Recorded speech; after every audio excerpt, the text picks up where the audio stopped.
શ્રાવણ મહિના અને જન્માષ્ટમીને ધ્યાનમાં રાખીને ગુજરાત એસટી નિગમ દ્વારા વધારાની 200 બસનું સંચાલન કરવામાં આવશે। ગુજરાત એસટીના ઇન્ચાર્જ મુખ્ય કામદાર અધિકારી વી.એમ. દવેએ જણાવ્યું હતું કે તહેવારના સમયમાં ડાકોર, શામળાજી, સોમનાથ, દ્વારકા જવામાં મુસાફરોને તકલીફ ન પડે તે હેતુથી વધારાની 1200 ટ્રીપનું આયોજન કરવામાં આવ્યું છે।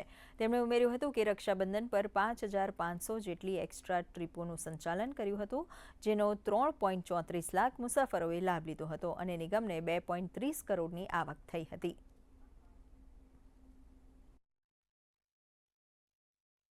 જન્માષ્ટમીના તહેવારોને અનુલક્ષીને નિગમ દ્વારા ગત વર્ષે જે કુલ 1000 ટ્રીપો સંચાલિત કરી 2 લાખ જેટલા મુસાફરોનું વહન કરવામાં આવેલ, જેમાં ચાલુ વર્ષે 200 ટ્રીપનો વધારો કરી કુલ 1200 ટ્રીપો સંચાલિત કરવાનું પ્લાનિંગ કરેલું છે। જેમાં મુખ્યત્વે અમદાવાદ, રાજકોટ, સુરત, મહેસાણા, વડોદરા જેવા શહેરી વિસ્તારોમાં જરૂરિયાત મુજબ એક્સ્ટ્રા સંચાલન કરવામાં આવશે। વિશેષમાં જન્માષ્ટમીના તહેવારને અનુલક્ષીને ડાકોર, દ્વારકા, શામળાજી જેવા ધાર્મિક તીર્થોમાં એક્સ્ટ્રા સંચાલન જે મુસાફરોનો ધસારો છે એ મુજબ કરવામાં આવશે।